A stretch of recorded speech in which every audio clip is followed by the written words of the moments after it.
വക്കീലെ, എന്റെ മോള് വീണ്ടും അവളുടെ കൂടെ കൂടി. എന്താ സംഭവിച്ചെന്ന് ഒന്നും അറിയില്ല. ഇന്നലെ രാത്രി വരെ ഒരു കുഴപ്പമില്ലായിരുന്നു. ഇന്നിപ്പോ രാവിലെ ആയപ്പോഴേക്കും എല്ലാം മാറി. ഞാൻ അവളോട് സംസാരിച്ചു. അപ്പൊ അവൾ എന്നോട് പറയാ,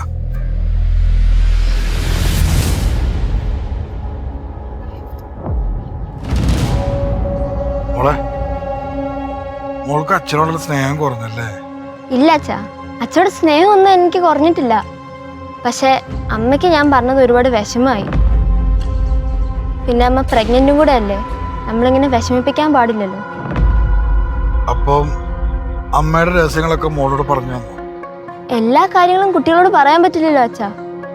അത് സമയമാകുമ്പോ എന്നോടും അച്ഛനോടും എല്ലാവരോടും പറയും.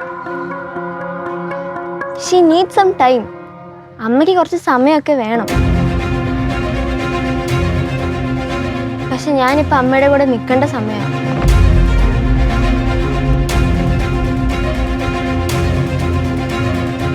അപ്പം മോളെ അവള് ബ്രെയിൻ വാഷ് ചെയ്തല്ലേ? ബ്രെയിൻ വാഷ് ഒന്നും ചെയ്തില്ല അച്ഛാ. അച്ഛമ്മയും കുഞ്ഞമ്മയും ഒക്കെ സംസാരിക്കുന്നത് കേട്ടപ്പോൾ എനിക്ക് മനസ്സിലായി, അവരെന്നെ നിർത്തി പറയുന്ന ഓരോ വാക്കും അമ്മേനെ ഹേർട്ട് ചെയ്യുന്നുണ്ട്.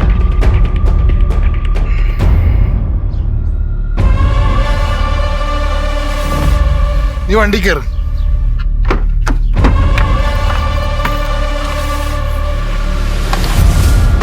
ഇത്രയൊക്കെ മാള് പറയണമെങ്കിലേ മാളും ആവണയും തമ്മിൽ സംസാരിച്ചിട്ടുണ്ട്.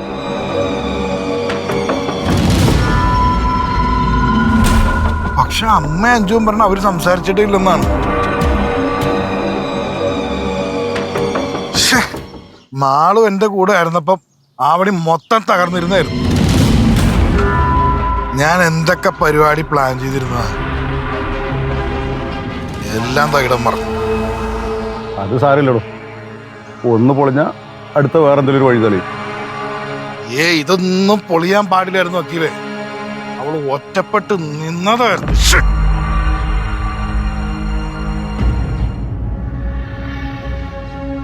മോനാ, താനിങ്ങനെ ദേഷ്യം കാണിക്കല്ലേ, എന്തെങ്കിലും ഒരു വഴി കാണോടോ, കാരണം സമാധാനിക്കേ.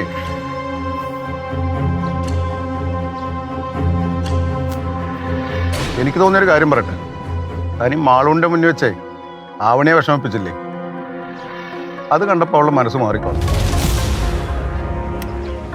എനിക്കും അതാ തോന്നണത്. ഇനി മാളുവിനെ തൻ്റെ ഭാഗത്ത് നിർത്തുന്ന കാര്യം മാത്രം ചിന്തിക്കാതെ ഒരു തഞ്ചത്തിലൊക്കെ നിർത്താൻ നോക്കും. പയ്യെ പയ്യെ തൻ്റെ അടുത്തോട്ട് അടുപ്പിക്കേ. എടോ, സമയമെടുക്കും. താൻ കുറച്ച് ക്ഷമയോടെ കാത്തിരിക്കും. അല്ലാതെ ഒറ്റയടിക്ക് മാളുവിനെ തൻ്റെ കൂടെ നിർത്താൻ നോക്കിയാലേ താൻ മാളുവിൻ്റെ മുന്നിൽ ഒരു വില്ലനാവും.